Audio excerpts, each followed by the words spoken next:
Bom dia, boa tarde, boa noite. Nesse vídeo eu vou apresentar o meu trabalho de conclusão de curso. O tema é curvas em V e curvas de capabilidade das máquinas síncronas. Vou iniciar falando sobre o circuito equivalente da máquina síncrona e sobre os diagramas fasoriais que surgem desse circuito. Na sequência, vou abordar os modos de operação das máquinas e suas aplicações. Dos diagramas fasoriais se deduz as curvas em V e curvas de capabilidade. Então eu vou explicar o que são essas curvas e como elas surgem. Vou explicar sobre as máquinas com rotor de polos salientes e as consequências dessa mudança de configuração. Vou apresentar o estudo de caso para uma máquina síncrona com rotor de polos salientes real e, por fim, vou comparar as configurações de rotor de polos salientes e rotor cilíndrico. O circuito equivalente da máquina síncrona é composto por uma fonte de tensão EAF, que é a tensão induzida no estator pelo rotor, XS, que é a reatância síncrona, RA, que é a resistência da armadura, que é praticamente desprezível, IA, que é a corrente de armadura, saindo para a ação geradora e entrando para a ação motora, e por fim, VA, que é a tensão terminal, tensão constante da barra, visto que o funcionamento da máquina é conectado à barra infinita. Desse circuito nós conseguimos, com o apoio das leis de Faraday, Kirchhoff, Ohm e Ohm magnética, traçar o diagrama fasorial de fluxos, forças magnetomotrizes e tensões. As imagens demonstram o circuito equivalente e o diagrama fasorial da máquina síncrona em ação geradora. Manipulando as variáveis de entrada da máquina, potência ativa e corrente de excitação, é possível deduzir as 6 formas de operação na máquina síncrona: gerador superexcitado, gerador subexcitado, motor superexcitado, motor subexcitado, reator síncrono e capacitor síncrono. O gerador superexcitado é a operação entre aspas tradicional dos geradores, fornecendo potência ativa e potência reativa indutiva, que é a natureza de praticamente todas as cargas do sistema elétrico. O gerador subexcitado fornece potência ativa e potência reativa capacitiva, que pode auxiliar no controle de linhas de alta tensão leves, quando o efeito capacitivo se torna mais persuasivo. O motor superexcitado consome potência ativa, ou seja, toca processos, move cargas em uma planta industrial, por exemplo, mas consome potência reativa capacitiva, ou seja, auxilia na correção do fator de potência. O motor subexcitado consome potência ativa e potência reativa indutiva, e dificilmente apresentaria alguma utilidade, levando em consideração que o motor de indução se comporta da mesma maneira. Os reatores e capacitores síncronos são unidades síncronas que operam flutuando na barra infinita, ou seja, sem fluxo de potência ativa, mas com variações na corrente de excitação, fornecem ou consomem reativo e auxiliam principalmente no controle de tensão das barras do sistema elétrico. A imagem mostra o compensador síncrono da subestação Neves da CEMIG.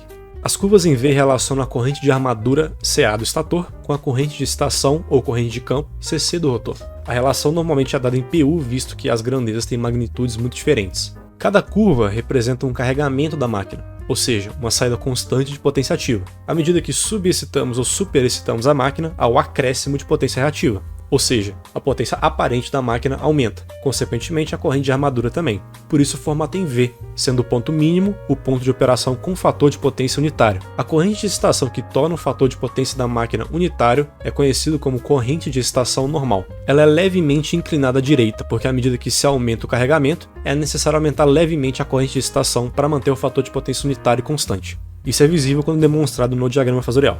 As curvas de capabilidade mostram os limites operacionais da máquina. Elas surgem a partir de uma manipulação matemática do diagrama de tensões, que dá origem ao diagrama de potências. Cada vetor dá origem a uma curva, e a região interna a todas as curvas é a região operacional da máquina. O limite 1 em roxo é o limite de subexcitação, o limite 2 em vermelho é o limite de estabilidade estática, associado ao ângulo de escape da máquina, o limite 3 em azul é o limite de aquecimento de armadura do circuito CA, e o limite 4, em verde, é o limite de aquecimento de campo, do circuito CC.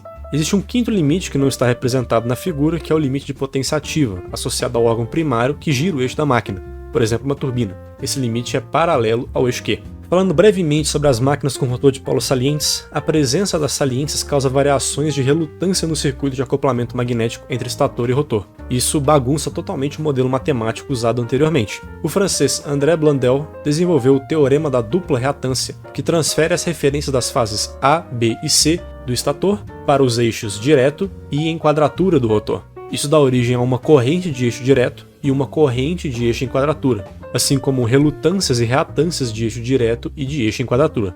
Usando essa referência e adaptando o modelo matemático, é possível descrever um método genérico que funciona para ambas as configurações rotóricas. A presença da variação de relutância gera um sinal de potência, conhecido como potência de relutância, que tem o dobro da frequência fundamental do sistema. Observando o diagrama magnético da máquina, se nota que, para uma máquina de 2 polos, quando o rotor completa um giro de 360 graus mecânicos e 360 graus elétricos, a relutância variou 4 vezes. Sapata com cavidade, sapata com cavidade. Por isso, a potência de relutância é um segundo harmônico. A potência total de saída da máquina é, pelo teorema da superposição, o somatório destes dois sinais. Isso impacta na curva de capabilidade da máquina, visto que o sinal deixou de ser uma senoide pura. Vai ser possível notar que, para a máquina de rotor cilíndrico, cujo sinal de potência de saída é uma senoide pura, o limite de aquecimento de campo é uma circunferência, porque o seno na álgebra é equivalente à circunferência na geometria. Para a máquina de rotor de polos salientes, o limite de aquecimento de campo se torna um caracol de Pascal, porque um seno de frequência fundamental somado ao seu segundo harmônico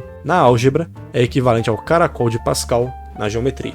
O estudo de caso foi realizado com o gerador ACEA 1958 de 15,5 MVA de potência, 40 polos e uma turbina hidráulica de 14,7 MW. Para traçar a curva de capabilidade, nós precisamos de 5 dados: reatância de eixo direto em PU, reatância de eixo em quadratura em PU, fator de potência nominal, potência da turbina em PU e corrente de excitação mínima em PU, que nesse caso foi considerado 0,1 ou 10%. Eu desenvolvi um código no MATLAB que traça as curvas de capabilidade e as curvas em V, e estes foram os resultados. Como vocês podem ver, o limite de estabilidade estática não apareceu na região operacional. Isso significa que antes que a máquina apresentasse instabilidade, ela já estaria apresentando um sobreaquecimento do circuito de armadura. As curvas em V também foram traçadas e eu tabelei as correntes de excitação normais para cada carregamento. Um detalhe interessante é notar que a corrente de excitação normal para carregamento nulo faz com que a corrente de armadura seja nula, porque não tem fluxo de potência ativa e nem reativa.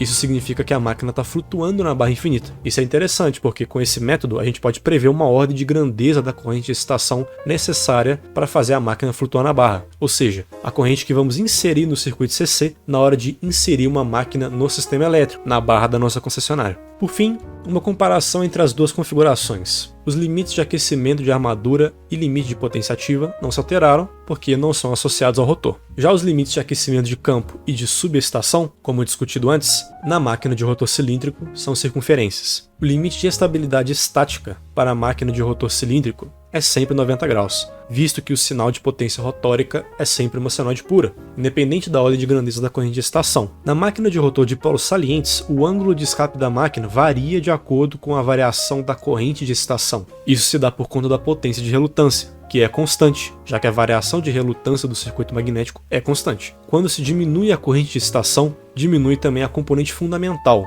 ou seja, a potência de relutância se torna, proporcionalmente falando, mais persuasiva. Logo, o ângulo de escape da máquina, ângulo que maximiza o sinal de potência da máquina, se aproxima de 45 graus. Para essa máquina, foi encontrado um ângulo de escape nominal de 69 graus, tanto no modelo algébrico quanto no modelo geométrico. A conclusão é que as máquinas de rotor cilíndrico apresentam um sinal de potência com melhor qualidade de energia, pela ausência do harmônico, além de uma maior estabilidade com o aumento de ângulo de carga.